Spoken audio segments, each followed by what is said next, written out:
we're gonna wait a little bit. We are live. I haven't. Hold on.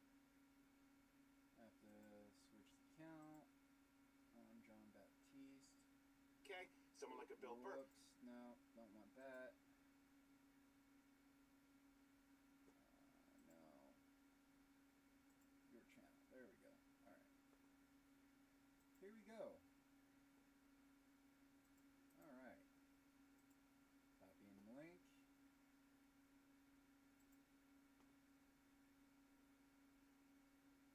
Okay. Let's see if I can actually hear myself. Sorry, it's been a while since I've streamed. Oh man. Alright, hold on, let me. It's been a while since I streamed, and it's been a while since I've used this mic.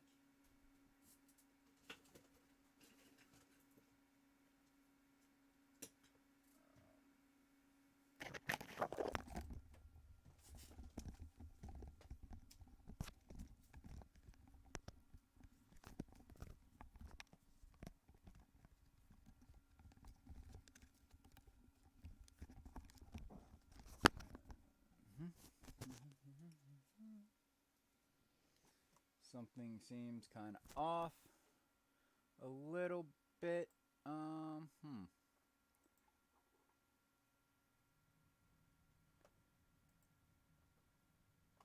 Which mic are you using? Should have done. Oh, default. Duh.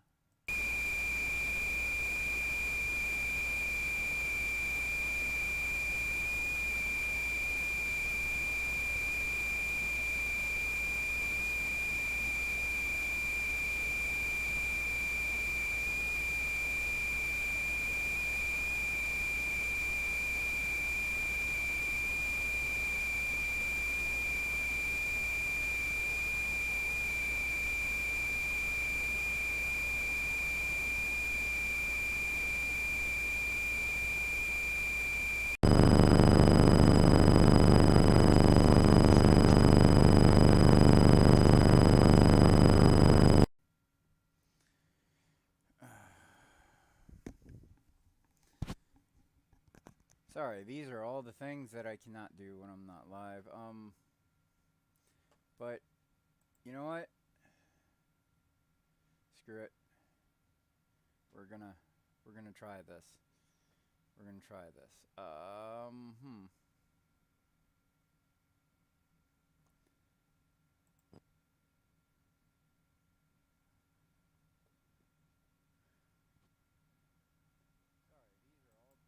All right, cool.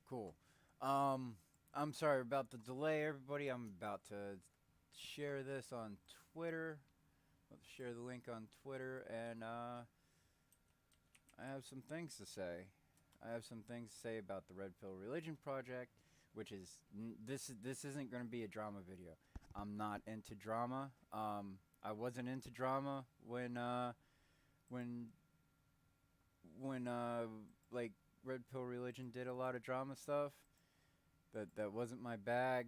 It's not my bag now.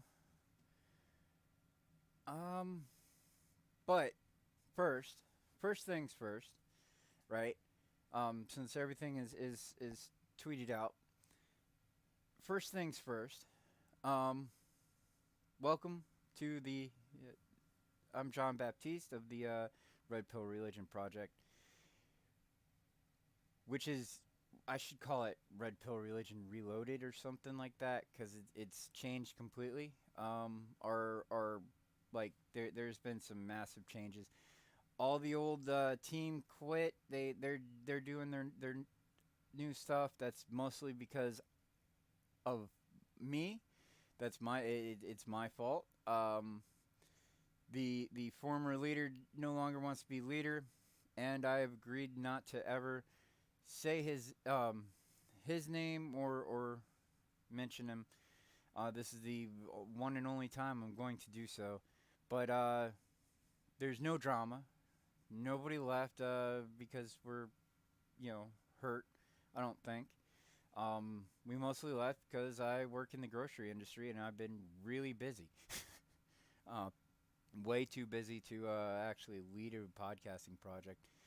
But um, but yeah, it but I'm getting back to it. I'm going to be rebuilding the me and one of the remaining team members is going to be rebuilding the redpillreligion.com website. Um, and with all that out of the way, that's the obligatory. Hey, I haven't streamed in like a year, almost 2 years. And the project that I've been part of is kind of defunct a little bit. But but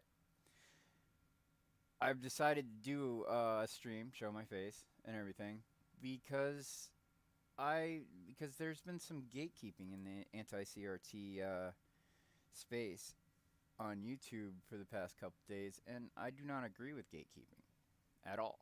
It's no, no gatekeeping. For one thing, I'm a veteran. I joined the military to defend the Constitution.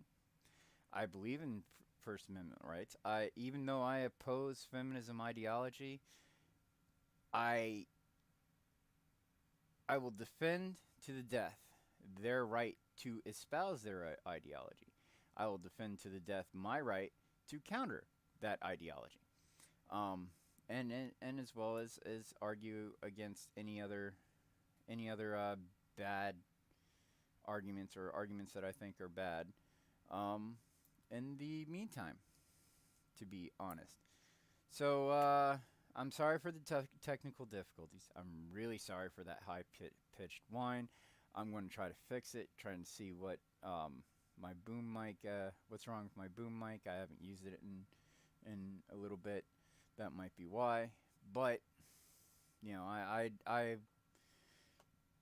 what's a red pill religion stream without some kind of technical difficulties coming from me.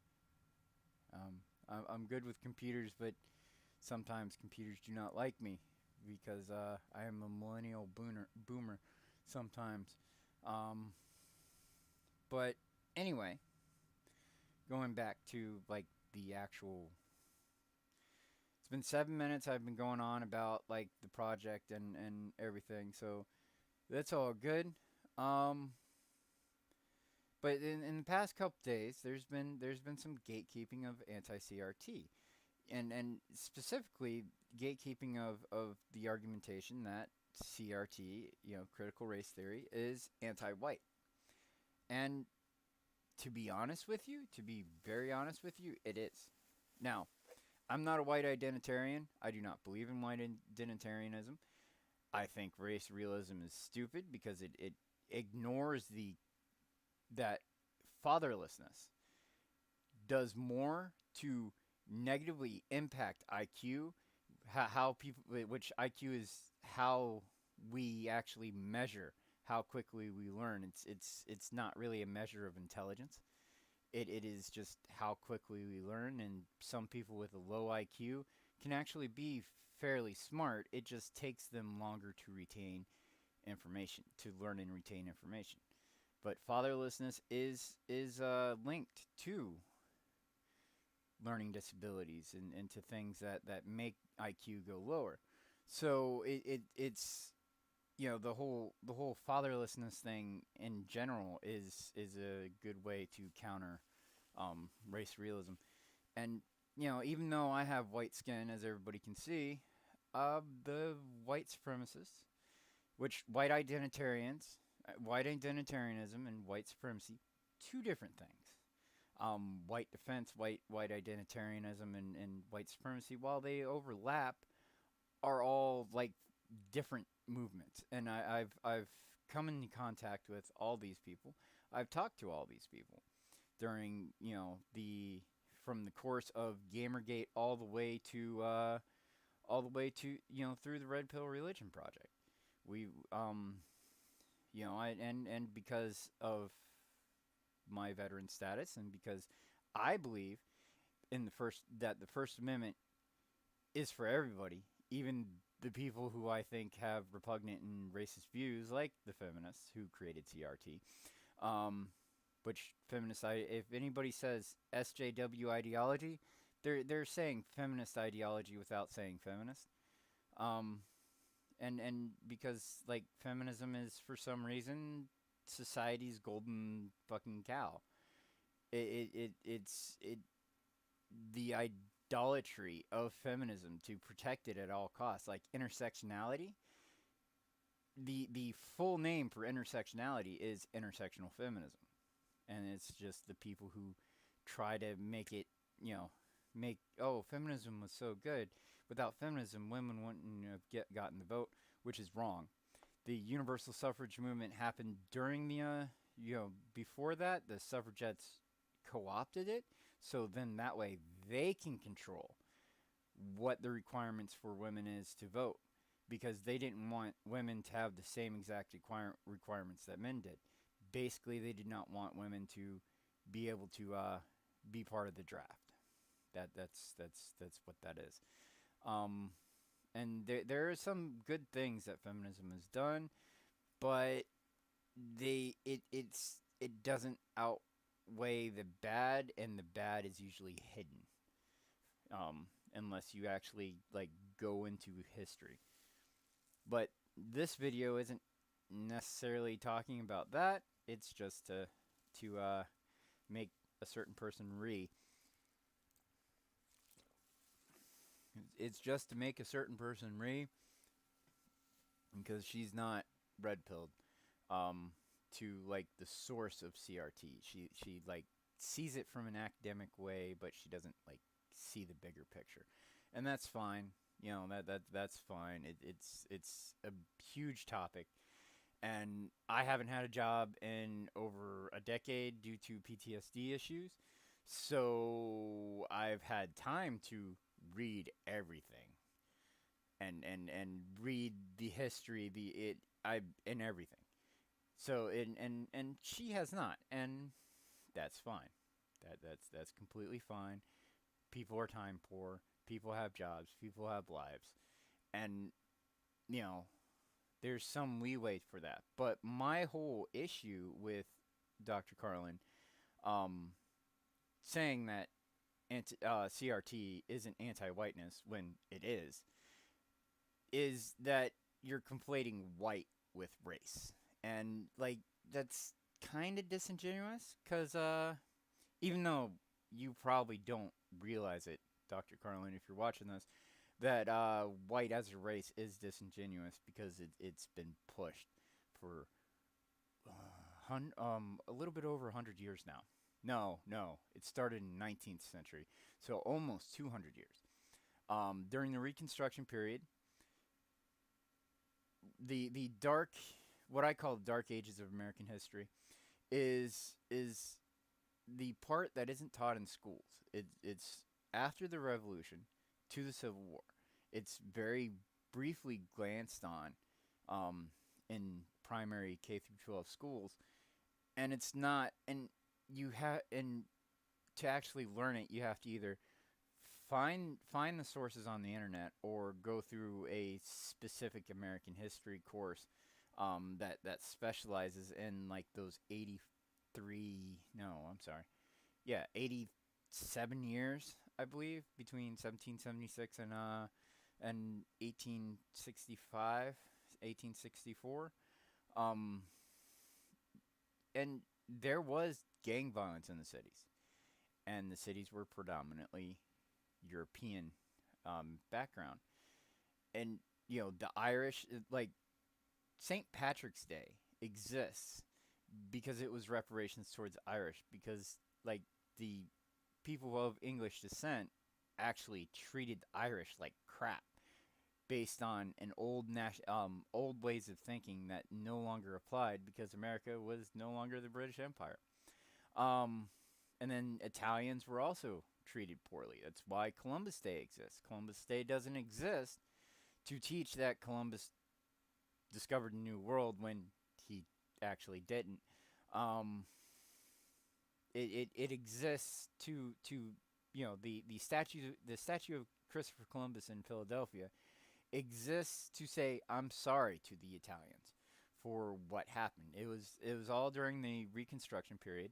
The concept of white was grouping all everybody with white skin together, not as a race but as a classification, and it's really important to really understand this, that white is not a race; it is a classification, and like to the white supremacists, I'm not white. You see that I have white skin, but to the white supremacists, I'm not white because of um, certain aspects.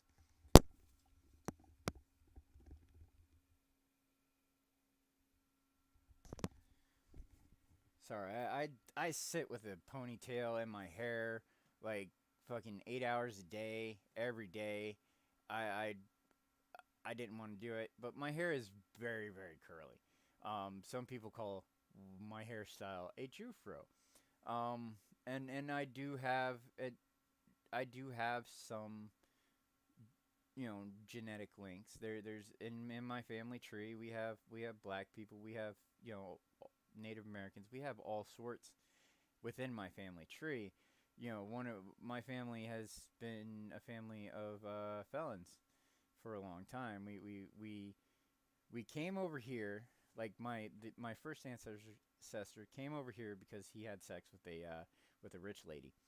Um, that's how he became an indentured servant as a butcher, and indentured servitude was slavery. Um, it, Look at the 13th Amendment arguments. While the 13th Amendment was being written, it was actually argued, yes, um, yes, indentured servitude was the political correct term for white slavery. Um, and the most of the slaves were Irish and Italian. And if you really look at where all the gingers are in America, and where all the black people are in America, you know, you notice a nice little difference that most of the gingers are south of the Mason-Dixon line, and so are most of the black people. And we argue that the black people are in the South because of slavery, but we don't do the same thing for gingers, even though, you know, historically that did happen. Bad things did happen to the Irish. Bad things did happen to the Italians, and gang wars between English people of English descent, people of German descent, people of Dutch descent, people of did I say Irish and Italian? We'll say that again. Like all these people with white skin, gang wars were happening. Like the gangs of New York, that was based on something that happened, and it continued to go on until the Reconstruction period, where then it was like, you know, we're all Americans, and everybody with white skin is it doesn't matter where your forefathers came from. It doesn't matter that your forefathers were Irish. We're all white. White classification. It's not a race. It's a classification, and you can argue that races are classifications of the actual race, which is the human species, which I do subscribe to the idea that that the human race is um, one race. Like the skin colors and genetic differences aren't enough to make people from Africa a different race than people from Europe. I don't I don't believe in that. I don't believe that. I don't believe in that. I don't believe that Africans are different to European descent, because like on the battlefield, black person gets shot in the chest and a white person gets shot in the chest. You save their lives in the exact same way. You shoot a black person in the heart, they will die. You shoot a white person in the heart, they will die. Our bodies work almost exactly the same if you exclude all of the individual variances that like are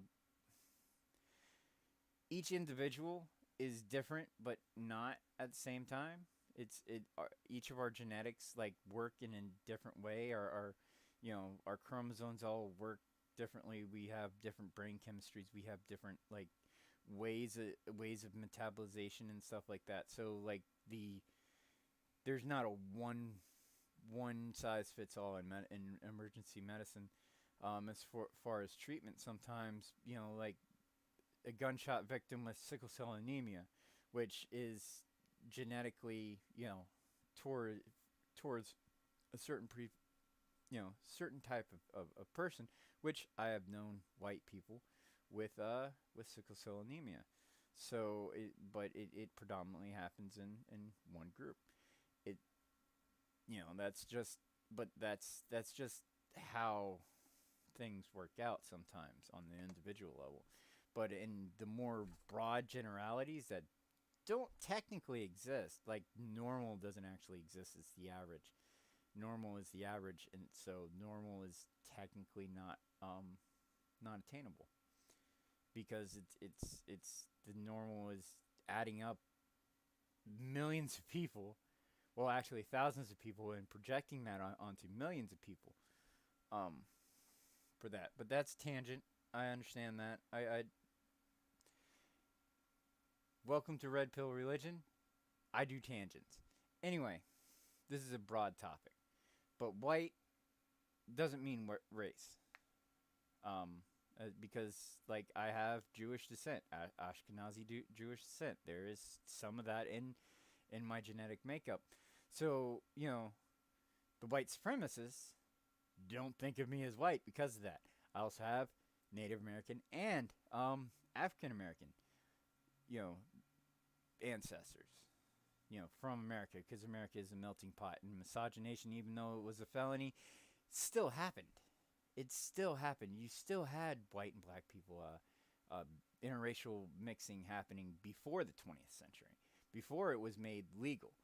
You have a lot of families with this. So, like, the one drop of blood fallacy, which only the white supremacists use,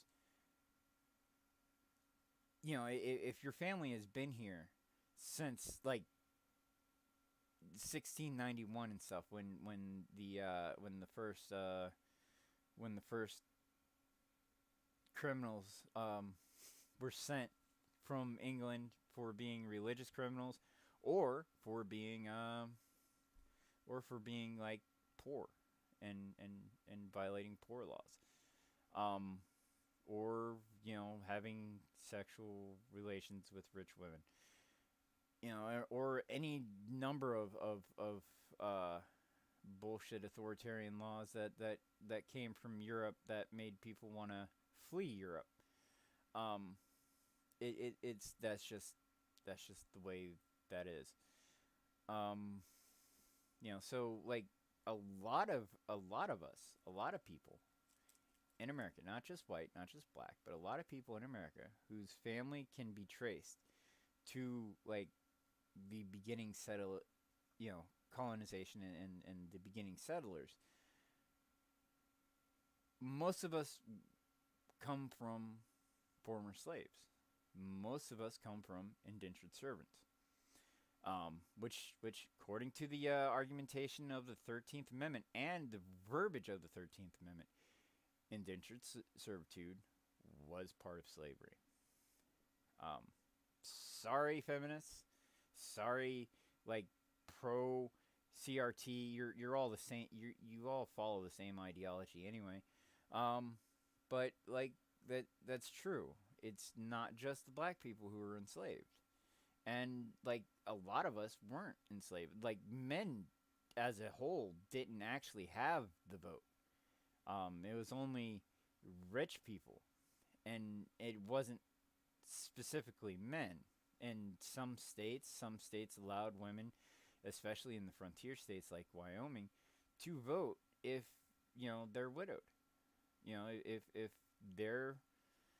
If their husband owned land and they didn't want to get married again, and there were laws before feminism that was created to protect women from the predatory nature of brothers and cousins, um, of a married family trying to take over. So, like, women having the vote before the suffragettes was a thing. It's very important to actually like say this. Um, it was a thing. The suffragettes didn't actually wasn't needed. They co-opted the universal suffrage right movement, which it was men and women trying to get the vote. Like, so non-landowners could get the vote. You know, but the problem was suffragettes were like, well, we're going to dictate the requirements of women to vote, and we're going to dictate the requirements of men to vote. And guess who they gave the least requirement? Who the suffragettes made sure the least requirement to voting was, and who had the highest, um, requirement.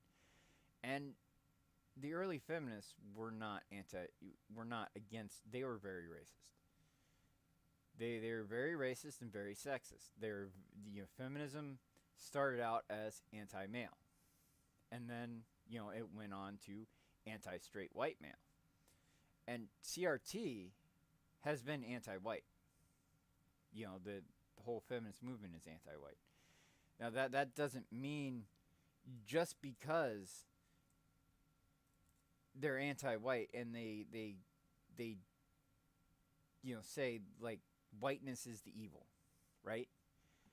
It's a nebulous term now, but in 2014, 2013 and earlier, straight white men were the original people who they attacked. They specifically targeted white men. And their laws, like the whole family court system is as fucked up as it is because feminists wanted men, wanted men to be disadvantaged. It's not equal. Like child support, family, divorce law and stuff is not equal. Like domestic violence is not equal. Like the whole feminist movement ignores the biggest the most women abused by an intimate partner violence is lesbians. I mean, but they've been trying to blame it on men and blaming it on white men for a long time. So I'm sorry, but saying that critical race theory isn't anti-white is disingenuous, because it is. And I'm not a white identitarian. I do not see myself as white. I see myself as an American. However, yes, they are racist, and they are racist against anyone who they perceive to be Anglo-Saxon of descent. Anybody with white skin. And not just Anglo-Saxons have white skin. There's a huge. This is a huge topic, and I can go on into tangents about like the different races of Europe, the different races of people with white skin, like Polish and Ukrainian, the Slavic area of Eastern Europe.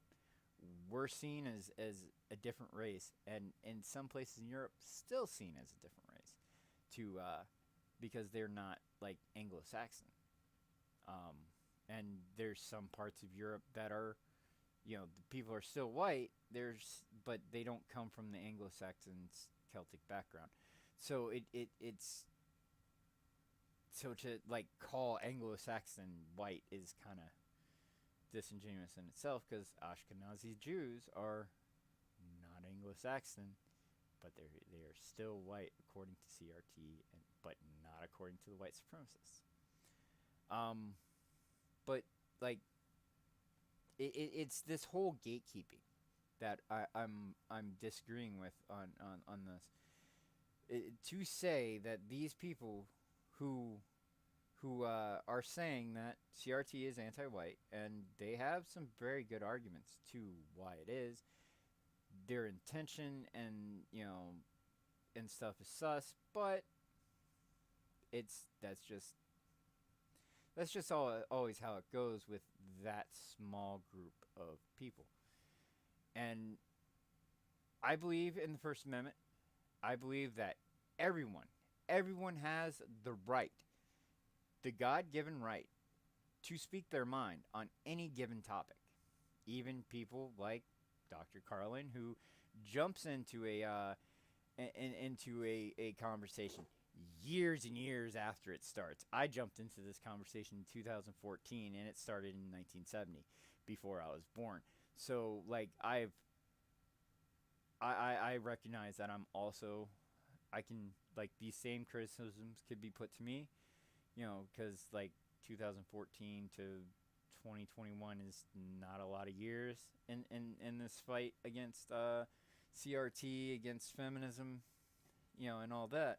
So I I I, I can get the backlash that I'm going to get for this, but at the same time, to say that this only happened a couple months ago or a couple years ago is disingenuous. No, this started in 2014. The whole, feminism, CRT, it was the white identitarians, in the 1980s. Because, like, David Lane, all right.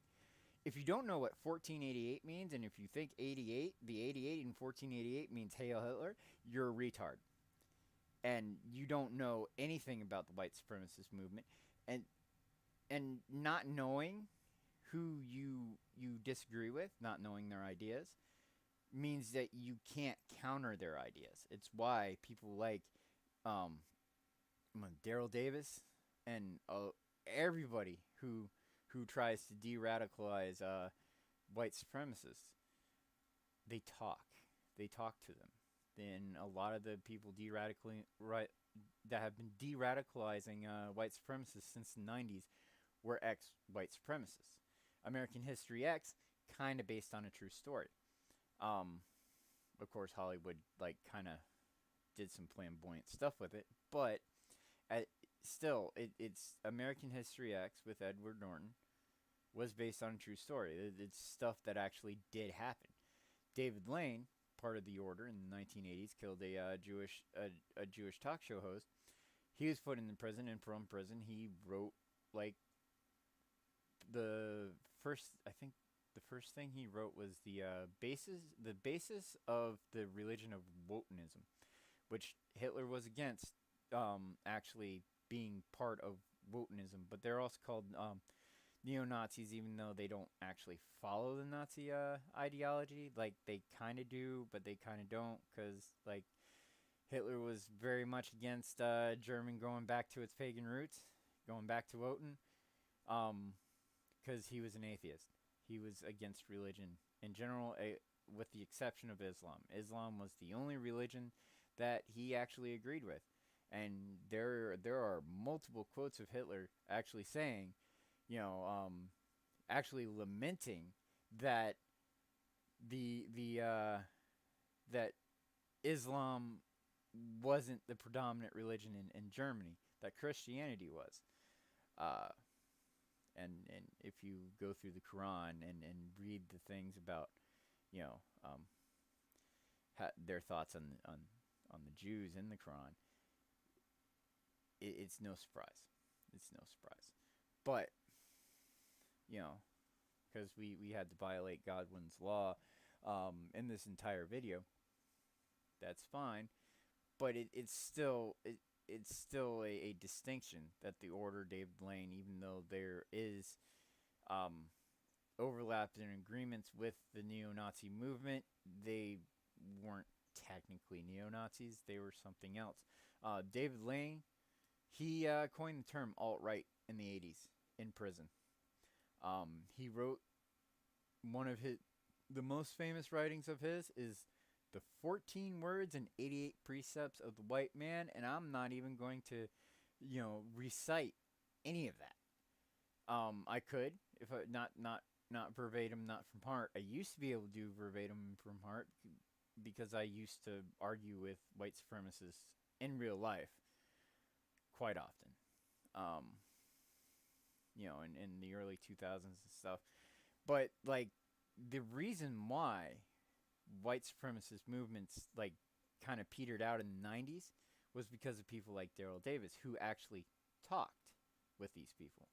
Um, and I'm going to do like the ACLU of the 1980s and defend the white supremacists, you know, right to speak their ideas. And some of it is valid, because the feminism and all that has been attacking like whiteness and white people and specifically white men. Um, you know, for longer than I've been alive.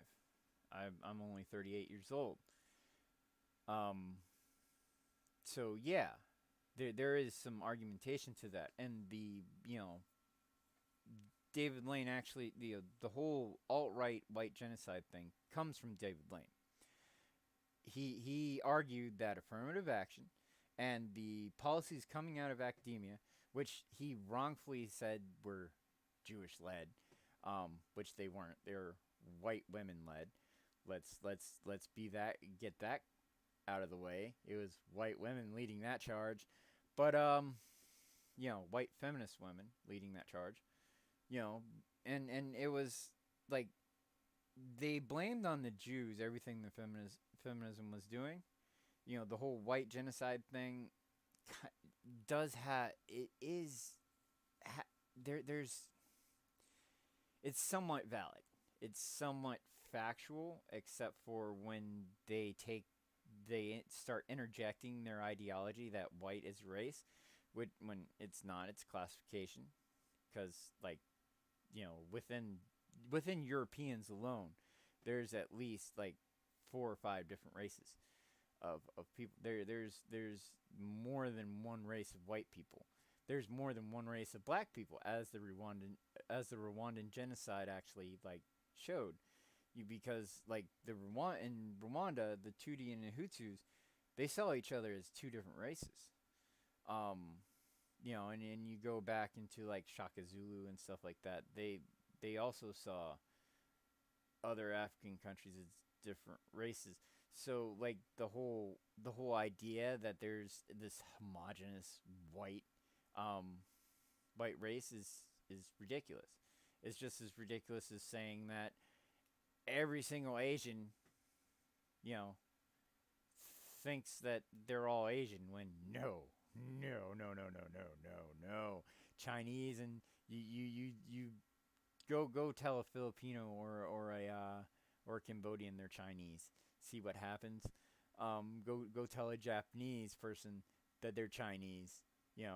See what happens. Like we don't call Asians Orientals anymore because of the outrage of the Filipinos to the Japanese and Taiwanese and etc. Because it made it seem like all Asians were Chinese, and that was considered as extremely racist. Well, so is saying all Europeans as white is somewhat racist. Even though the intentions of that was good, it's not a good idea. It's not a good idea. And these classifications came up during a time when we were divided on racial lines. This was like way before the 20th century. This is stuff that is like, these are ideas that come from like the 19th, 18th, and 19th centuries that doesn't work. That didn't work back in those times. Doesn't work now. And it's just like a vestigial thing. And you can either do as the feminists do and cancel everything you like, gatekeep certain topics like critical race theory being against people with white skin, and saying that CRT is racist, which it is racist. And people who don't have white skin are turned white by these racist feminists. Um, but they're still persecuting people with white skin. Whiteness, everything. It's based on the hatred of people with white skin. Now, how do we deal with that? That I think is a better is a better thing, because it's instead of saying, oh my God, in the you know in the near it earlier, in the near future, right? Or I'm sorry, saying, oh my God, white supremacists have just started occupying the CRT spaces. You just noticed that. You said it didn't come out until months ago, but it in 2014, way before a lot of people were when people were still blue pilled, and a lot of people who are have taken the red pill, at least on Donald Trump and the activist driven bullshit hatred that was created for him. Um, yeah, yeah, it was activist driven bullshit. The whole entire hatred. But like, you still ignore that those same you still people still defend feminism, even though feminism like created a lot of these problems that we're seeing. Feminism created CRT. They didn't. No, feminism didn't create critical theory. They did co-opt it. Immanuel Kant created critical theory. Um, he was an atheist philosopher. That's fine. That's needed. That's needed to be said, because feminism did not create critical theory. They just co-opted it, like they co-opt everything else to deconstruct it and all that. But it's the most offensive thing about this is that somebody wants to not just gatekeep who can speak about critical race theory. Like, if you want to argue that critical race theory isn't white, which your argument isn't against white people in general, which your argument is kind of flawed, right? Unless you conceptualize white in the wrong way, as an Anglo-Saxon European, which is not all the white people. Like I said, Slavs are not Anglo-Saxon Anglo-Saxon Europeans. Iberians from the Iberian Peninsula, also known as Ireland, for a long time was not considered white. Caucasian, like the whole classification of Caucasian actually includes Semites. Not according to white supremacists. Not according to the people who identify as white. Because they don't know the history of like how race as a classification has been used.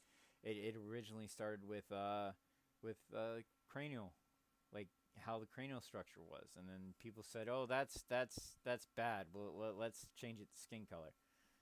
It's like, but the cranial structure kind of, as we go on with science, it's kind of like the cranial structure was a better way of doing it than race, because like you still have to, but the arguments that it's bad to classify people based on their cranial structure was more, they didn't want hatred to happen, but it was going to happen whether you classified people by race or what. And it wasn't until the 18th century that there was a nation that didn't have a racial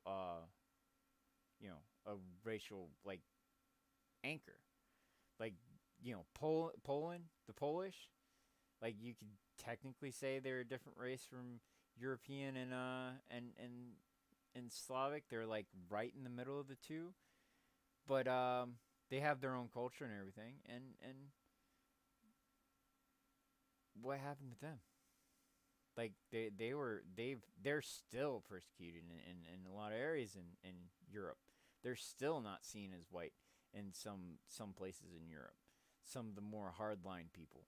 Some of the, like, you really need to talk with these white supremacists to actually understand, like, most of this. You need to, like, if you're willing to read Robin DiAngelo, you should read David Lane's bullshit.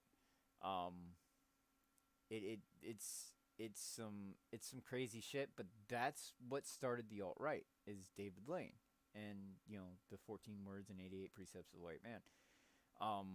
The idea that white genocide comes from David Lane, and it was a direct commentary on the CRT and other shit coming out of academia in the 70s and 80s. It's it's and they're doing it on purpose. They are attacking white people on purpose to start a race war. Like, that's the whole reason. They are actively attacking white people to make the white people angry to start a race war. So they can get their revolution without their elitist fucking rich hands getting dirtied with blood. That is the whole reason why CRT attacks white people. Um, and that is why they everybody that disagrees with feminism gets put into the whiteness category. That's why Candace Owens is white, according to these people, and she is treated with so much. Candace Owens is treated with so much racism because of that, and it didn't even she. And Candace Owens originally was on the left. She angered the feminists because she started this, like, doxing thing, which the feminists originally were originally celebrated because they thought it was only going to be, for the bullies of the Gamergate movement, the original, the people who were fighting the SJWs before they tried to take over knitting. The whole Gamergate movement, which is about ethics in games journalism, and a lot of people ignored that there wasn't any ethics in regular journalism at that time, and still not now. It's getting worse. But according to eCelebs, this is actually one of the reasons why I don't like gatekeeping, because eCelebs of Gamergate stopped Gamergate in its tracks before it could actually accomplish anything. And, like, I see the same pattern with Dr. Carlin, with this, you can call CRT racist, but you can't call it anti-white because we don't want to give white supremacists a win? Or is it because you're too lazy to argue against their core tenets? Because you don't want to be, and I get it. It's a lot to study intersectional feminism, and then study, like, white supremacy, like the alt right, David Lane and the Aryan Brotherhood, ideology. It's if you think Robin DiAngelo is evil, that shit is really evil. That's just as evil as Robin DiAngelo and Ibram X. Kennedy stuff. And identitarianism is not good, but everybody deserves freedom of speech. Everybody deserves to say what they're saying, and they deserve to. And if you want to counter it, I challenge you to actually talk with these people, to try to be friends with them, to like, because that's that.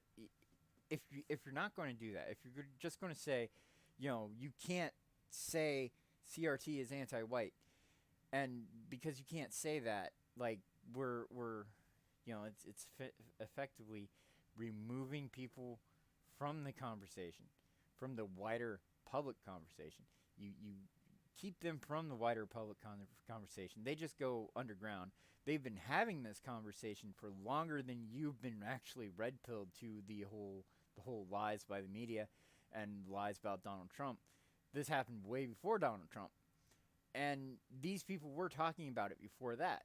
These people were talking about CRT before that. these white identitarians were pushing out the information to the anti-feminists, to the men's rights movement, to a lot of these places to try to get, help, to try to get allies. Um, and for their own purposes, of course, but the alt right was in Gamergate. They talked about CRT, and the alt right Gamergate groups. I was part of them until I decided to start posting Jewish shit.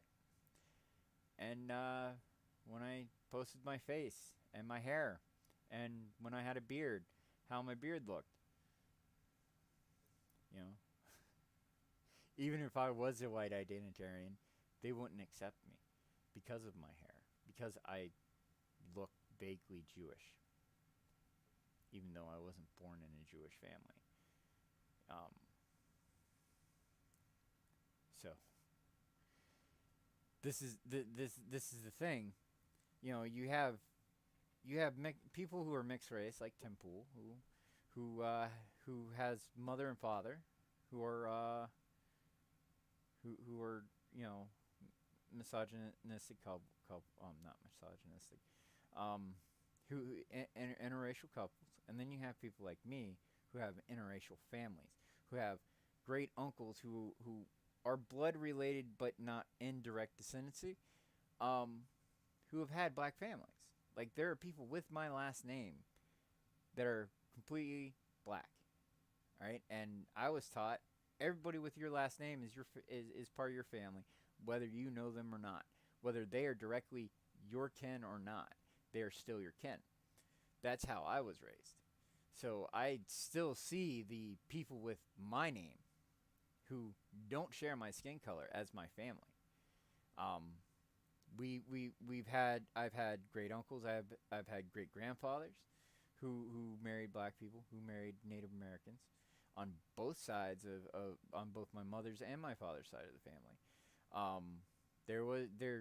As John Leguizamo says in The Pest, there might be a little bit of Jew in there, because like we know that in the Middle Ages, the first person, our main ancestor, came from somewhere in Eastern Europe, but we're not sure where. And during the date that I was given, like in 14 something, anti-Semitism was a big problem. So it is possible that that I came from that. I don't know. I don't know for sure. I haven't actually taken a DNA test. Before DNA tests were a thing, to the regular people, we just did a family tree inspection. My uncle did, and then like I went over his findings, and then as technology grew, I just kept on building off that. And my family tree is very diverse. To white supremacists, I'm not white. That's how diverse my and I'm not using diverse in the feminist way of doing it, even though it is like all races. We also had like different ways of thinking too. Like there's I'm not getting into it. That's too personal. That's too much family, personal family drama that is nobody's business. But it is stuff in public libraries in places like New Jersey and the Philadelphia area. So like nobody knows my last name either. So I'm not gonna add that. I mean, you could do a who is on Red Pill Religion, probably find that out pretty easily. But I'm not gonna make it easier for you, even though I just told you how to do it. But anyway, it's bullshit. Like, yeah, I don't agree with white supremacists or white and identitarians. I think the idea of a white identity is kind of retarded in America, considering that. Well, for one thing, the U.S. government kind of drilled out of my head any concept of seeing Americans as you know, different based on skin color or race. Americans are Americans. We all wore green. We all wore the same uniform. We all were, at the time, um, believing that we were defending the Constitution and the founding, fathers, the principles that laid out by the founding fathers. We're all Americans, and I still hold that view. You can call it color blindness if you want. Like, I see race, but I don't think it matters. I don't think a black person is any dumber than a white person.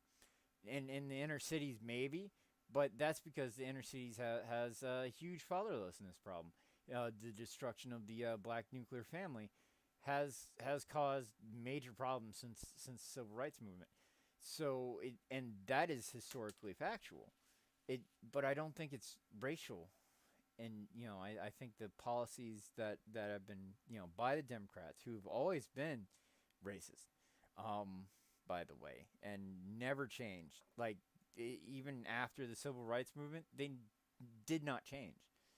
The idea that they did, it is stupid. But I grew up in the end of the fight against fundamentalist Christianity. Which that happened for 50 years. That was going on for 50 years, and fundamentalist Christianity existed 100 years before they gained power. Feminism has been around since 1848. 178 years they've been around. And you're going to tell me that that them gaining power, like, they gained power in the early 2000s, and in the mid 90s to early 2000s they gained power.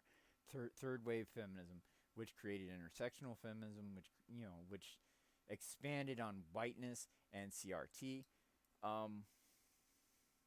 But it's to say, though, that CRT does not directly attack white people.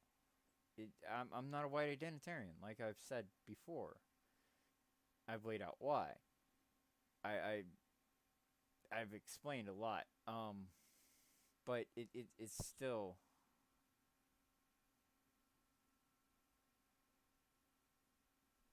that's all I can say about that. It's they've been attacking white people specifically.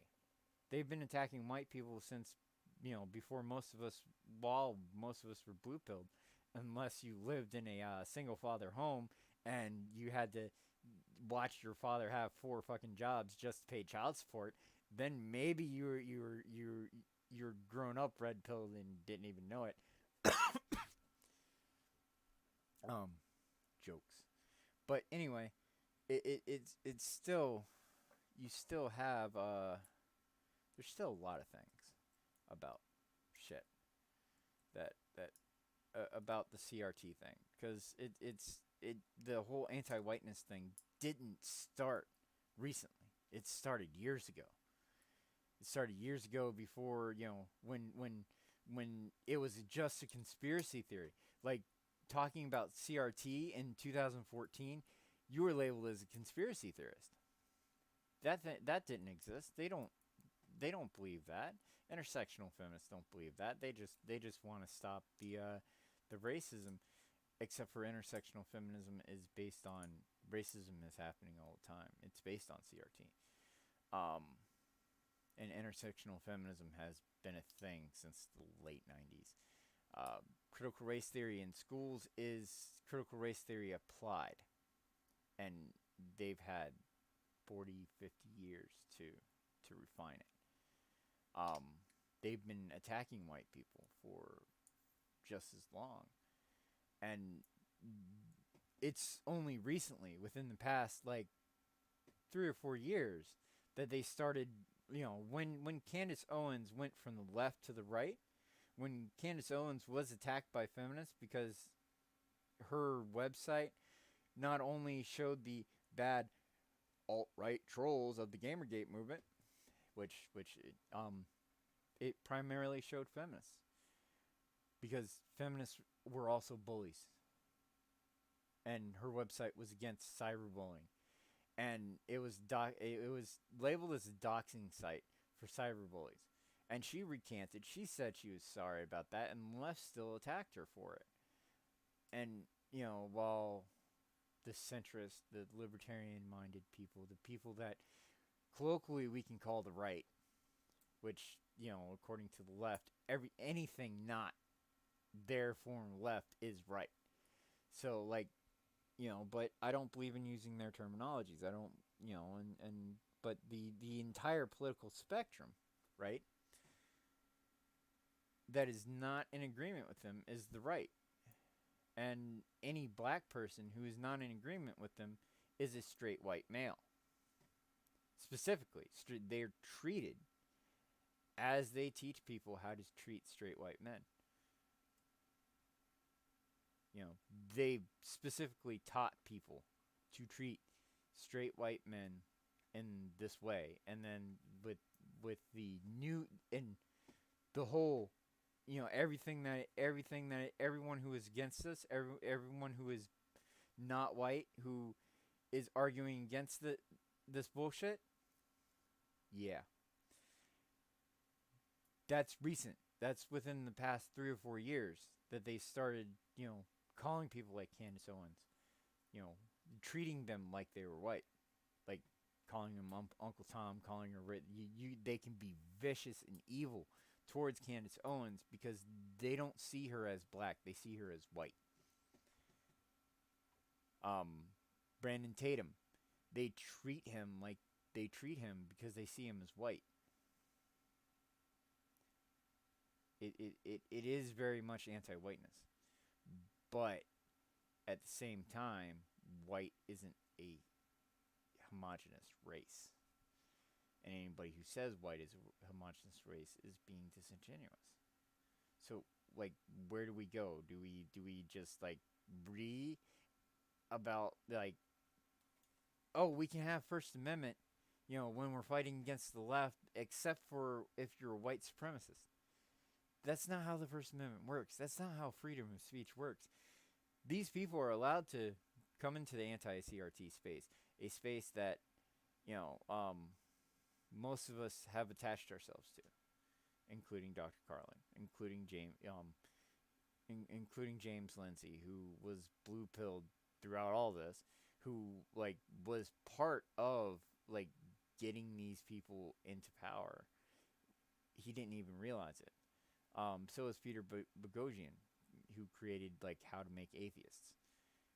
And, so, like, they were part of what was going on before they realized that they were, what was going on. And, and everybody who spoke out against it, everybody who, talked about the whole CRT thing was either canceled or, like, went underground.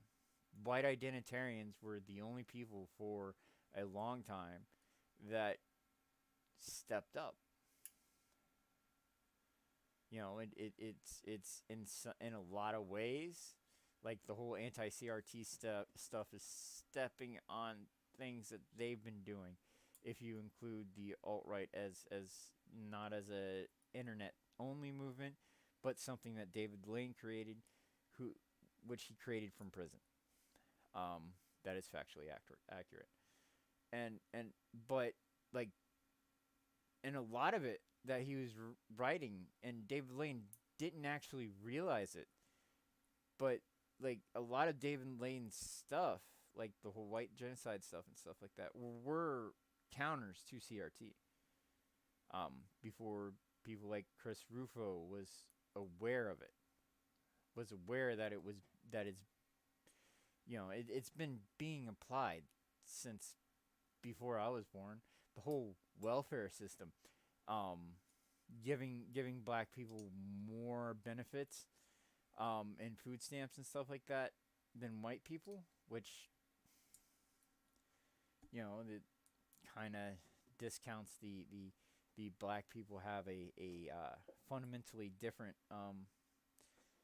experience than white people, which is not true. Like, if you're poor, you're poor. You have the same experience. I lived in neighborhoods that were predominantly black, and the way that the cops treated me, a lot of my neighbors were like, "Damn, these cops don't even treat me like that." So, like, to actually say, you know, that I don't understand what black people are going through is ridiculous, because I have experienced that type of thing, because it's not a race based thing, it's class based thing, and police are human, but at the same time, I've I've served with police officers. I have friends that were police officers. There's corrupt ones, there's racist ones, yes. But it's not the fundamental, like, problems with policing. The fundamental problems with policing is training and rules of engagement.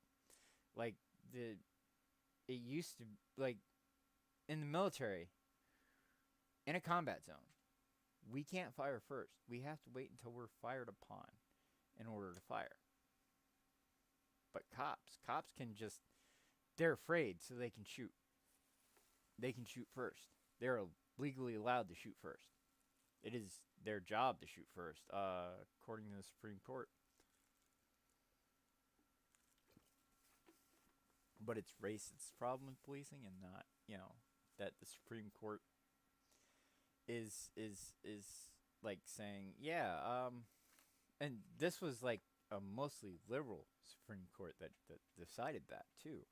The same Supreme Court that decided gay marriage should be legal, decided that cops should have that rules of engagement shouldn't apply to cops. That just as long as a cop feels like they're in fear for their life. But the problem is, if you're a cop who patrols certain area, and it's predominantly one grouping is one skin color, and these people are shooting each other, I mean, that increases your fear as somebody who has been in a combat zone. You in that type of situation, you don't know who's who. Like, in Iraq, we had militia fighting in southern Iraq. The militias were fighting each other, and you couldn't tell a lot of times which of the militias were friendly to the United States and which of the militias weren't. That's why they told us to not get involved. Don't get involved into the local fights. And there was a civil war going on during the Iraq War that the U.S. military wasn't allowed to do law and order because the President Bush was afraid of the media, the unethical media that was lying at the time, and completely hamstringing the military so we could not protect the average Iraqi citizen while they're unfucking their country. And we didn't allow Bush also didn't allow their constitution, which said that the part of Kurdistan that Iraq stole was going to go back to Kurdistan. And Turkey said nah, because part of southern Turkey stole from Kurdistan during the Iran war. The whole Iraq and Iran war was to just take parts of Kurdistan. But that's a completely different topic. But there's, like, we couldn't. There are soldiers who fought tooth and nail to get their dishonorable discharge rescinded. They were court-martialed. It was kind of a appeal to the court-martial. There's some still doing that, who were court-martialed because they shot a rapist trying to rape a little Iraqi girl. All right, and so you tell me that the media wasn't unethical during the Iraq War, that there was bullshit. I saw it differently. But at the same and I've also seen differently in this whole CRT fight. Like the whole, I've seen differently that the this is an attack on white people. Um, that's not new. That's not new. That's years old. Sorry, it's years old. Um, this is a problem. This has been a problem within the anti-feminist space, and the only way to change it is to not become feminist and start canceling people because they want to defend, you know, what they believe is their race that they were wrongfully taught in public education, which feminist activists control. Um, Feminist activists control what have controlled what our students can learn in schools since the 60s. Like atheism was like the whole entire atheist like activist grouping, all the activist movements, they're all feminists that started it. They're the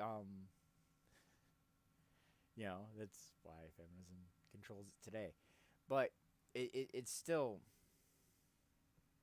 you know, we're taught that, you know, white skin is a race, black skin is race, and it's a homogenous race when it's not. It's really not. We're all different. There's different races within the classification of white. You know, there's different races in the classification of black and Asian. Um, so, but you know, that's just me and and Apes thinking on this, on how wrong it is to say that a group of people shouldn't, that saying something that is clearly anti straight white male, isn't anti straight white male because because white identitarians are using it, because and the really really small percentage of the white identitarians that are actually white supremacists, because not all white identitarians are white supremacists, not all white identitarians are racist. It's just there's not a lot of white identitarians that are willing to like speak with these people and push back against these people. And the people that do push back against white supremacists do so the same way that feminists do, with hatred and vitriol, which is not how to do it. That's not how you de-radicalize white supremacists. It's not how you de-radicalize white identitarians. And that's my whole issue with this bullshit drama. Really. It is, because it Daryl Davis, a black man, who really started, how to like counter these racist people, and ex-white supremacists trying to de-radicalize white people. Their tactic has always been talk with these people. That's what actually gets the most traction. Talking with people. I have talked with people, just regular conversations with racists. I befriended racists. I've been friends with racists, and my friendship with those racists stopped them from being racist, at least towards Jews. Even though I'm not Jewish,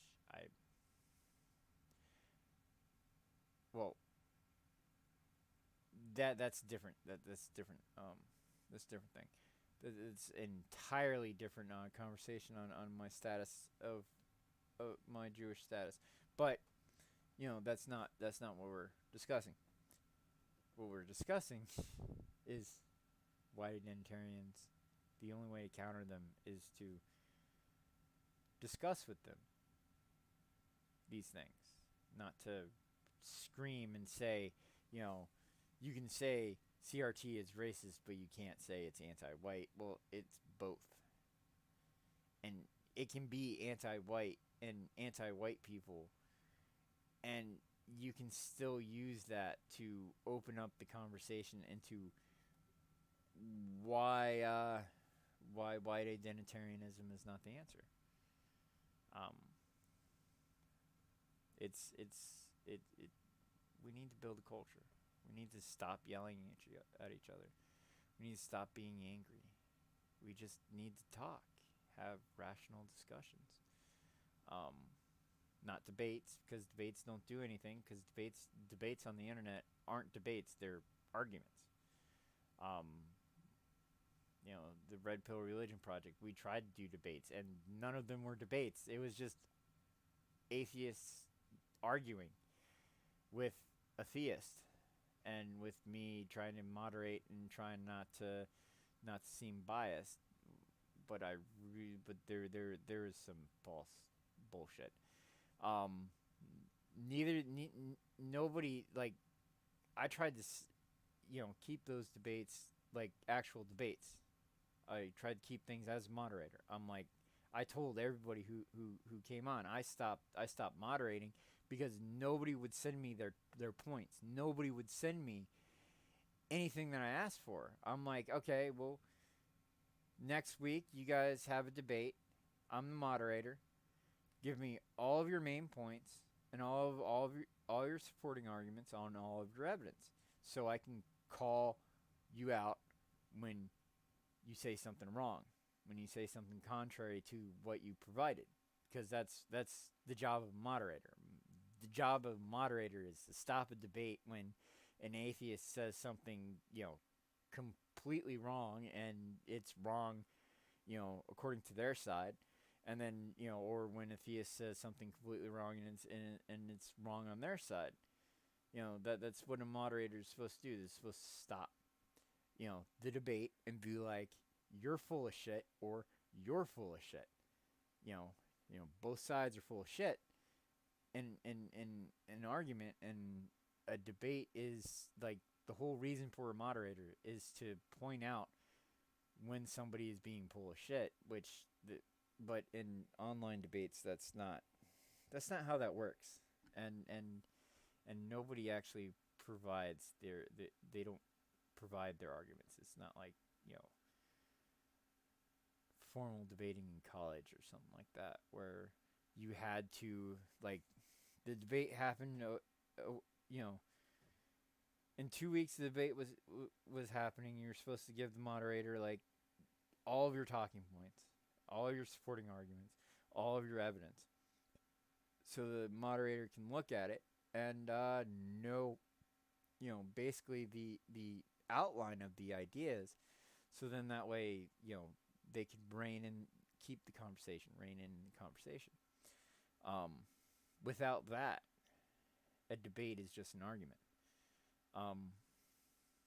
And arguments don't change minds. Discussions change minds. Being friends with people changes minds.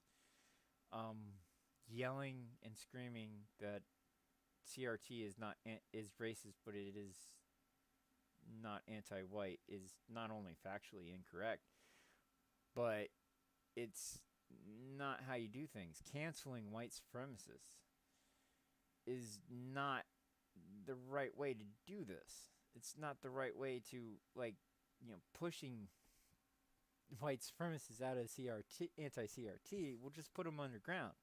They've been talking about this stuff for years. They've been talking about this stuff since the 80s.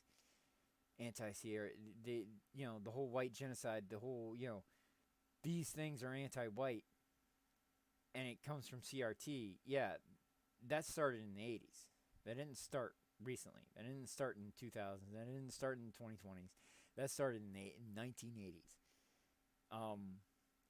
But it's people who haven't actually researched the entire history of the topic that start this gatekeeping thing, and I don't agree with it. If Dr. Carlin wants to talk about this, I'm not a white identitarian. I'm a little libertarian, but I do not believe in any type of party. I believe the party system, no matter how many parties is in it, is inherently bullshit, and it will not lead to liberty. As we seen with the Democrat and Republican Party, which don't do, the Republican Party hasn't done shit in 20 years. Like, Bush was afraid of the media To the point that that our military was ineffective. And the one time in 2000s that military force was needed, which was Iraq. Um, Afghanistan was a pointless war. There's no point in it. Clinton, bombed Al Qaeda, the Al Qaeda training facilities, and Al Qaeda just rebuilt them.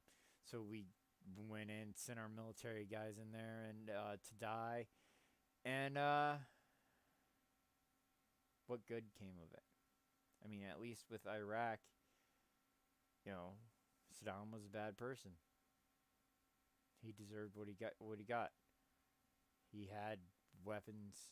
He had sarin and nerve gas. Weapon making facilities underneath high schools and high school buildings, according to a report from the Iraq government talking about the 53 sarin and nerve gas WMDs ISIS deployed on Syrian civilians.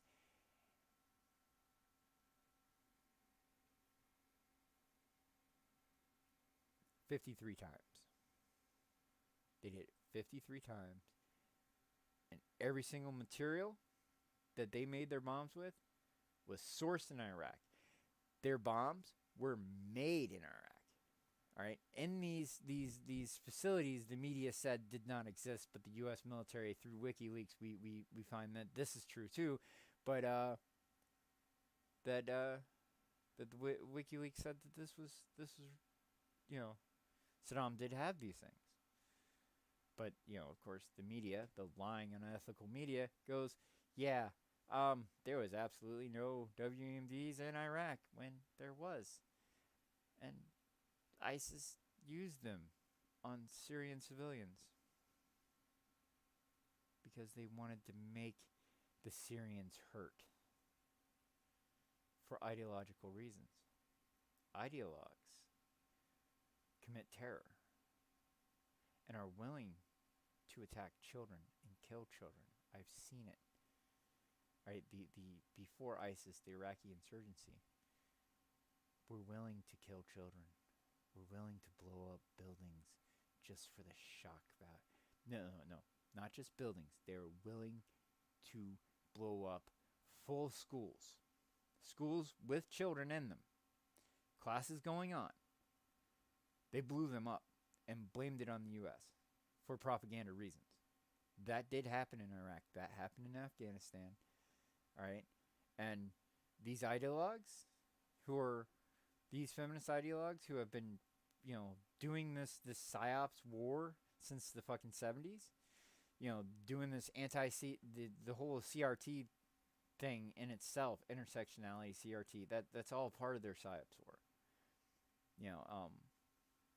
That's been going on, and the whole goal is to create more white identitarians.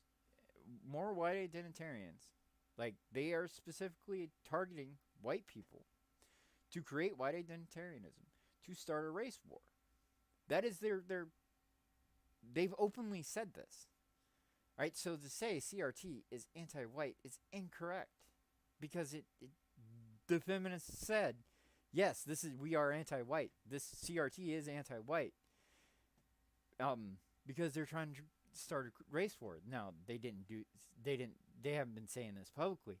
They say this, in their back rooms and their conventions and shit. I've heard them say it. I've seen people who disguise themselves as feminists get these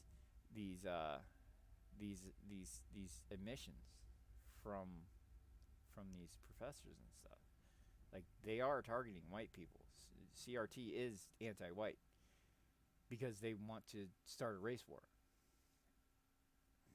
The unfortunate thing is that the white identitarians definition of white isn't the same definition of white as the feminist definition. Because to the white identitarians, the white race are Europeans. And according to the feminists, the white race are Europeans, North Africans, anybody that disagrees with them, Ashkenazi Jews, you know, Asians. So like it's two different things, but they're still using words to start a race war. CRT is anti-white. They're trying to start a race war, and ringing at a at these identitarians like a feminist. That doesn't. That's not going to do anything. That's just going to help the feminists start their race war. This whole anti CRT gatekeeping, to get the white supremacists out of anti CRT talks is just doing the feminist work for them. Is starting the race war, which is what this whole revolution that we're experiencing right now is. They're trying to start a race war. The reason why the media reports black deaths by police a lot more than white deaths by police isn't because it doesn't happen as much. It's because the media are part of it. The media are trying to start a race war. They're trying to make black people hate white people. It is anti-white. They are starting a race war. They are trying to get black people to hate white people. They're trying to get white people to hate black people. The problem is, these white identitarians hate fellow people with white skin because of either their religion or because of their facial features or because, they're seen as Jewish, which they claim is not white. Or they're seen as Slavic, which some of them claim that Slavic people, like Carlin, Dr. Carlin's husband, is not white. But those are very, and the white supremacists are gaining traction in the white identitarian movement, but that's because everybody's just pushing the white identitarians away. They're not saying, and identitarianism is not a good thing, but you don't de-radicalize people by pushing them away. You don't treat people who are already feel dehumanized that way and expect them not to do the most logical thing, which is to give in to the human-based impulses and to fight other humans based on differences. Physical, immutable differences sometimes. Sometimes it's difference in thinking that starts war. And we are on the cusp of war. A big reason why the government says I'm crazy is because I've been saying for the past 20 fucking years that the media is trying to inspire a civil war, and I'm seeing it right now in real time, a civil war happening,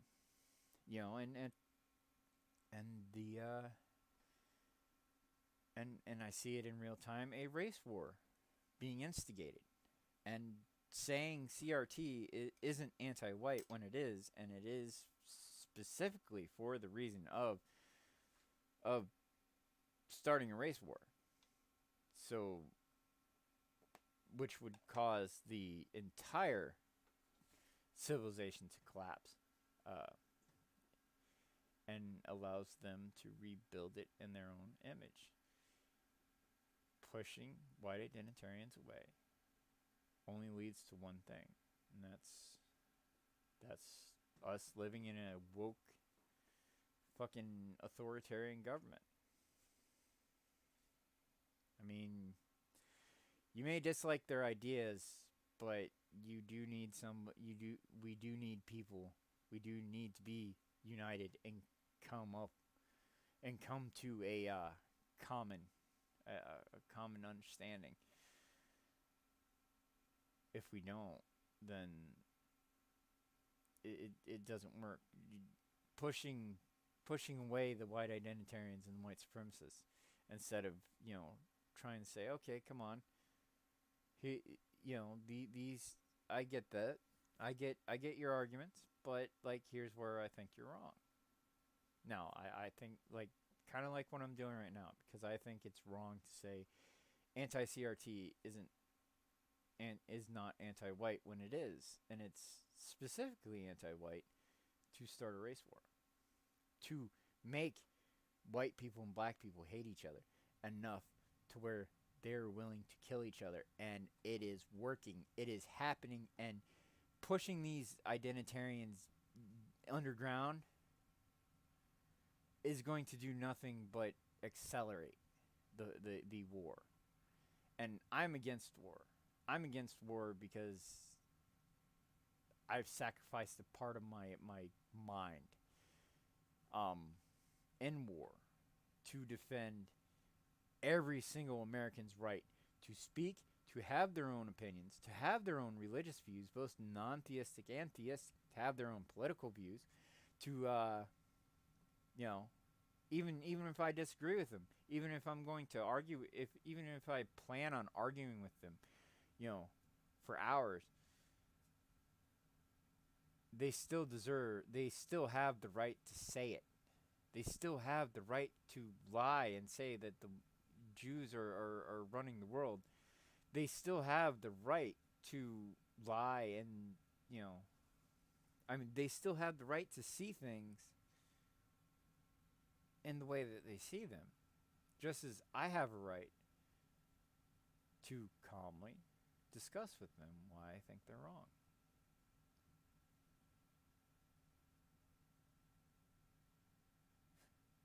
See, it now, and it's just like it's my right to say that saying anti-CRT, that saying CRT is not anti-white is wrong. It's wrong, but there's a way to say, yes, CRT is anti-white, but here's where the white identitarians just interject their own ideology into things. And yeah, well, this has been John Baptiste, and this has been a long form rant on shit. I'm gonna have more of these, and it's not gonna be like this. It's not gonna. I'm not gonna argue with people anymore. I'm not gonna do what I used to do and do response videos and stuff like that. There's no point in doing them because it doesn't change anybody's mind. It just confirms people's biases. People who might share my biases. I don't want them to share my biases. I don't like echo chambers, even if I agree with the ideas in the echo chambers. It doesn't lead it to anywhere good. There needs to be competing ideas. There needs to be like ideas that you don't like within your spaces, within your discussion spaces, whether it's cultural discussions, political discussions, etc. You have to have that good balance. Even if they're hateful, even if you see feminism as hateful, it still would be good to have a little bit of a perspective on that, and then just like, not shit on their arguments, but shit on their arguments when they're bad. Kind of like, it's useful to have white identitarians and white supremacists that you talk to, so you can shit on their ideas when they're bad. And both feminists and white supremacists and white identitarians, they have a lot of bad ideas to shit on. Like, you can make a living for decades just shitting on the bad ideas from, the identitarian ideologies of feminism, white identitarianism, whatever. The identitarianism as a whole is nothing but bad ideas. And they deserve, and they have a right to have those ideas. People gave their lives so these people can have those ideas, so they can speak to those ideas. Because if we don't let the worst of us speak their mind and have free speech, if we don't let the craziest among us to speak their mind, and if we don't push back on them in a rational way, in a calm way, in a friendly way, and you can de-radicalize somebody while being their friend. I've done it. I've done it, countless amounts of times in my lifetime, and I've done it during the Red Pill Religion Project. It's that's just how that goes. That's the best way to de-radicalize people. You know, I you can argue with feminists all day and night, but if you're their friend, and you discuss these things calmly, and you're like, well, this is where I think you're wrong, and start trying to come up with compromises and stuff like that. Eventually, they just shed their ideas and they change their ideas. Maybe not to your ideas. You have to accept that. You have to accept that you might still not fully agree with your friends who are de-radicalized. If you have a Christian fundament, a reformer Protestant-based Christian fundamentalist, which is different than a Orthodox-based Christian fundamentalist, because they see the fundamentals of Christianity, two different things. But like, if you wanted to de-radicalize a reformer Protestant-based Christian fundamentalist, you'd be their friend. You'd talk to them. You wouldn't yell at them. You wouldn't, yell at them at all. Or if you wanted to, make an atheist not be an atheist but a non-believer anymore, you'd try to be their friend. Arguing and debating with them will never change their minds. Because when you're in an argument, when you're in debate, you're in attack mode. Your mentality is like, I'm fighting a fight. And you close off your mind to different ideas. When you start ringing at people and screaming, CRT isn't anti-white, that doesn't de-radicalize people. That doesn't bring people to your doesn't get people to stop thinking bad ideas, because you're putting good ideas forth in a really horrible way, and you're cancel culture, adding cancel culture onto that, trying to cancel people because they're white supremacists, in your mind, is not right. I don't like it when the feminists do it. I speak against them when they do it. And I've spoken against anti-feminists and men's rights who've done it. One of the reasons why I got involved with the Red Pill Religion Project initially was because of the bullshit happening around the foundation of it, which I'm not going to get into because clean slate. We're not that organization anymore. We're not that project anymore. But that is part of our history as a project, as a group, because like the old group is still allowed back, and we're just not focused on atheism anymore. We're not focused. We're going to talk about feminism because Red Pill Religion, but it's more about religious people rebuilding the culture that has been deconstructed. Specifically with, among religious people, not just Christians, but, pagans, non-pagans, whatever. Religious liberty is religious liberty. Religious freedom applies to all religions, and that includes atheism and feminism, both non-theistic religions. And if you say, oh, atheism is not a non-theistic religion, then why should your ideas be protected under freedom, you know, freedom of religion? It's not freedom from religion, it's freedom of religion. Why should your beliefs and ideas, which are not based on fact, not be discarded by society? You know, why should they be protected if you're not willing to protect ideas that you disagree with? Why should your ideas be protected? We're all in this together. Even if I disagree with somebody's ideology, I'm still going to defend their rights of speech, even if they are white supremacists and white identitarianism, which a lot of them might hate me, just specifically because I claim I might have some Jewish heritage, and I might look a little bit like I have Jewish heritage, you know. But I will still defend them to the death because the ACLU won't do it anymore.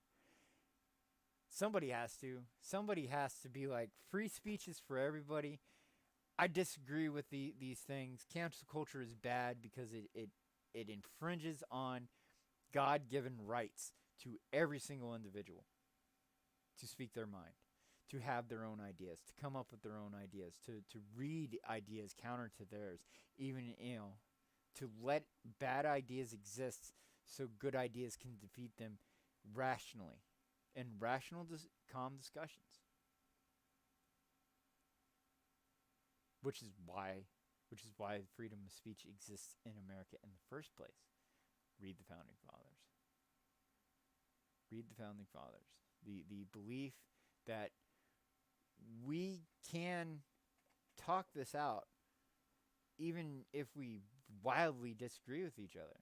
We can talk this out, come up to a compromise, is the foundation of American culture, of American society.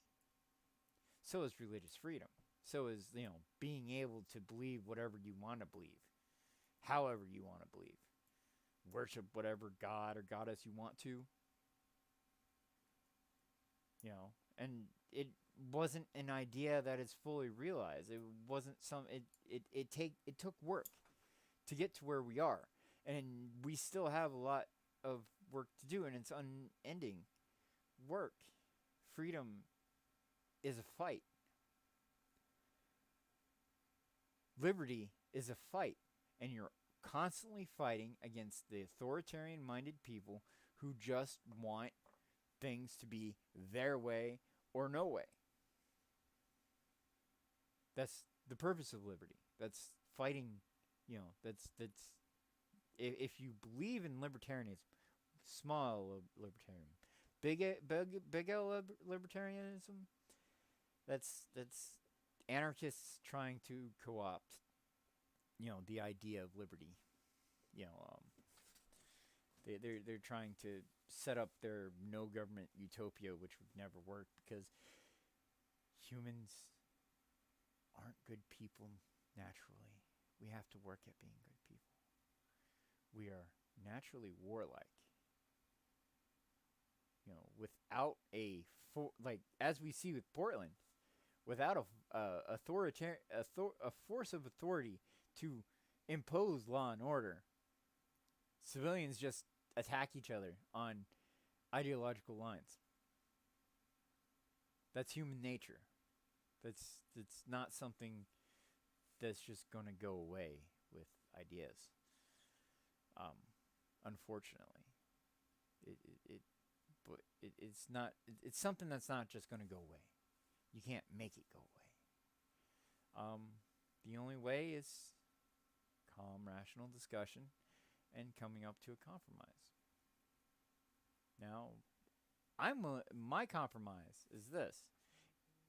CRT is both anti-white and racist.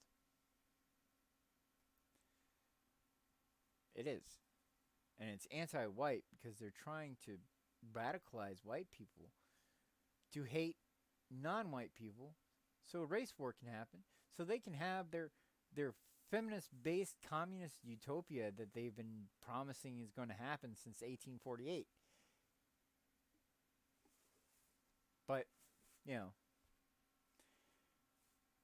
nobody's going to listen to me on this. That's fine. I'm not doing this for the views. I'm just doing it because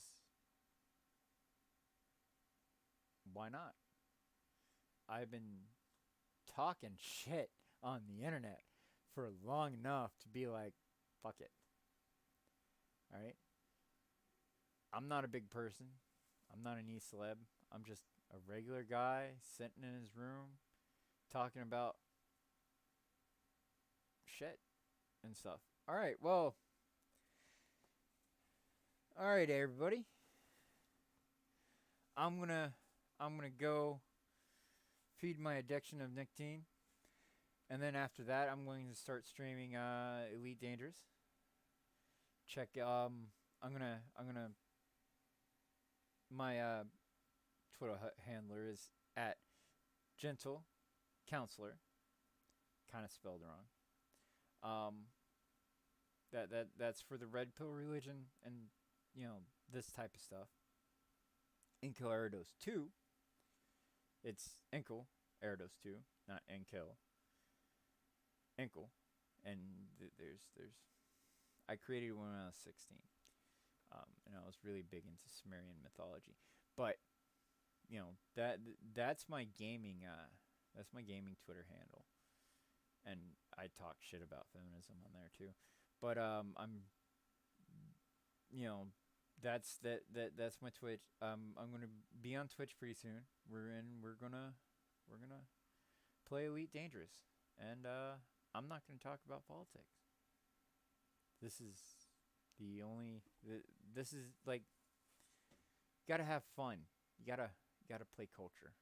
But good things are coming with Red Pill Religion pretty soon. We're going to be doing more gaming stuff and stuff like that too.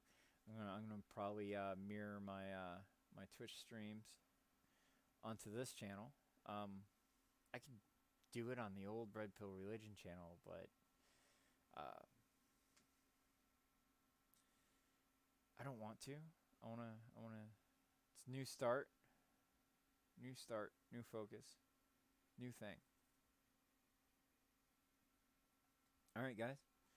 Have a wonderful day, and see you guys in a little bit.